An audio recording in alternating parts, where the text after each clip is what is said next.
In voting for Vice President Harris, I assume that her public policy views are vastly different from my own.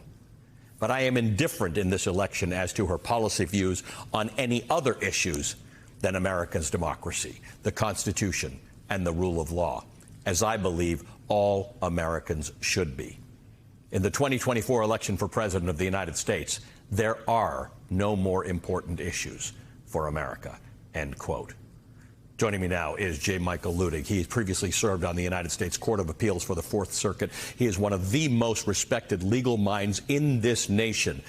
That's why days before January 6, 2021, the then Vice President Mike Pence sought his advice about what the Constitution says about the certification of the Electoral College votes, advice that helped the country avoid a constitutional crisis. Judge Luttig, thank you for being back on the show this morning. Thank you, Ali. It's always a pleasure to be with you. Sir, you believe that the choice in the presidential race is clear, that Kamala Harris is fit for office.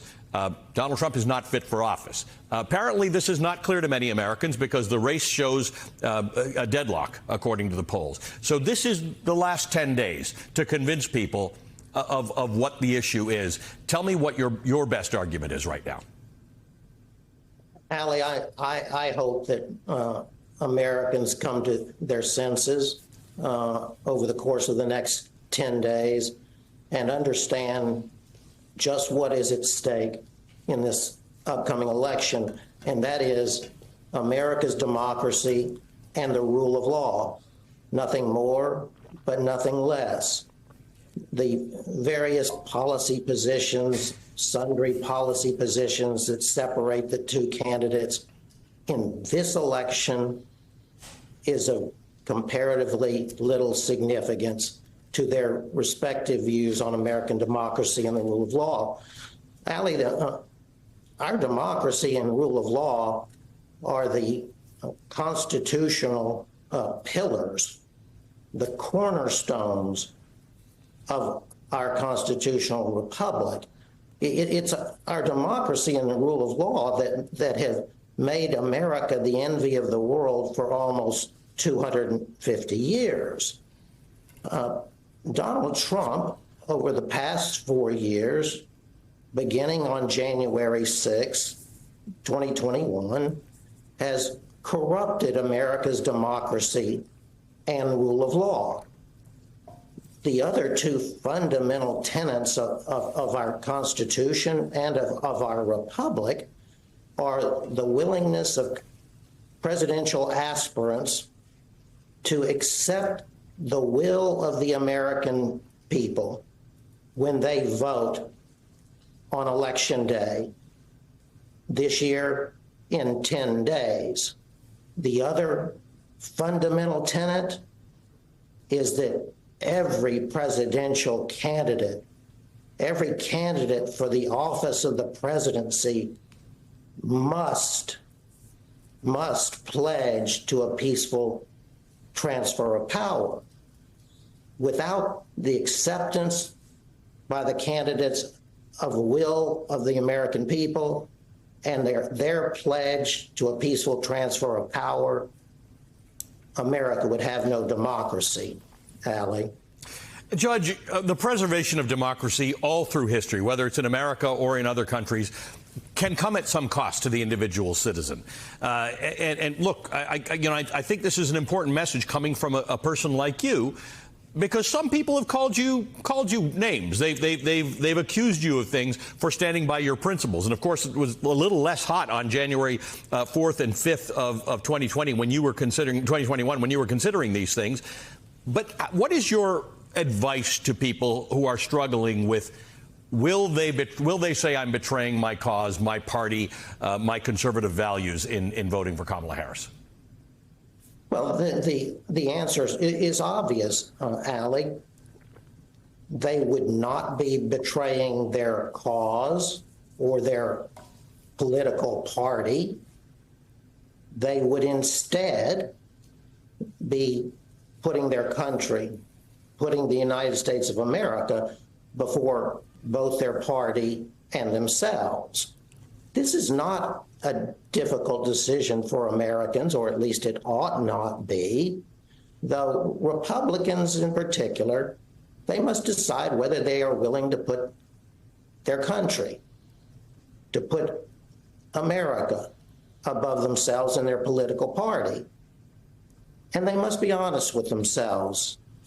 Finally, if they are unwilling to do so now, they will never do so. Mm-hmm. It's just that simple.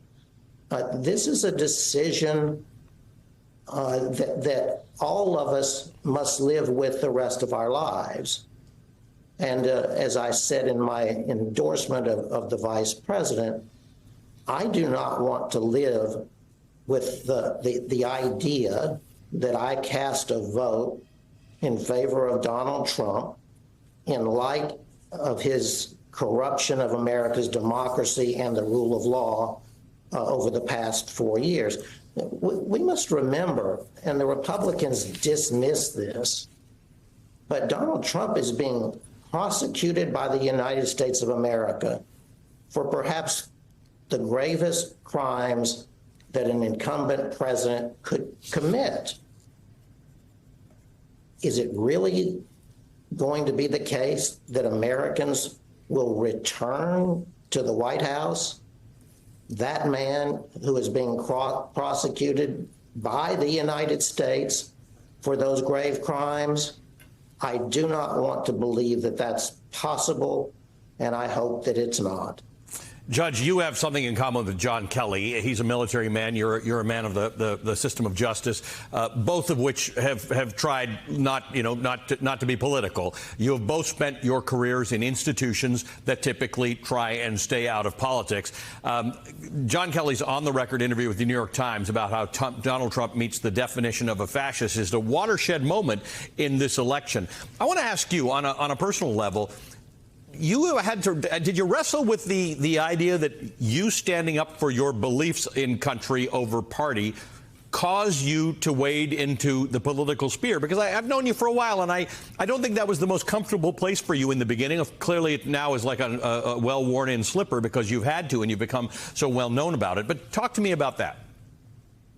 Well, first, Ali, let me say to the country that I have the greatest respect and admiration for General Kelly, as I do for General Milley. These two men served in the highest positions closest to the former president, and they've expressed their views about the former president and this upcoming election very recently. Now, as to myself,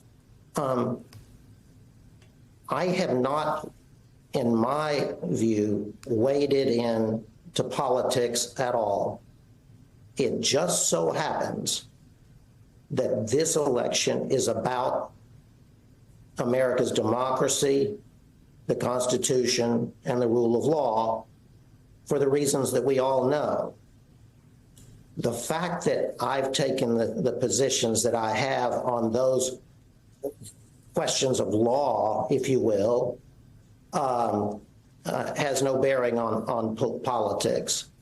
Now, at the end of the day, I did decide to endorse and vote for the vice president. But that was not, as you pointed out, because of her policy views. It was because of her positions on America's democracy, the Constitution, and the rule of law, in stark contrast to those of the former president. Look, Ali, the time's come for America to decide whether Donald Trump is fit to be president of the United States again. The question is not whether Vice President Kamala Harris is fit to be president. She is. The question is whether Donald Trump is fit, and he is not. When he was entrusted with the presidency before, he betrayed the nation. Judge, good to see you. Thank you, sir. We always appreciate your wisdom and your being on with us. Judge J. Michael Luttig is a former federal judge on the United States Court of Appeals for the 4th District.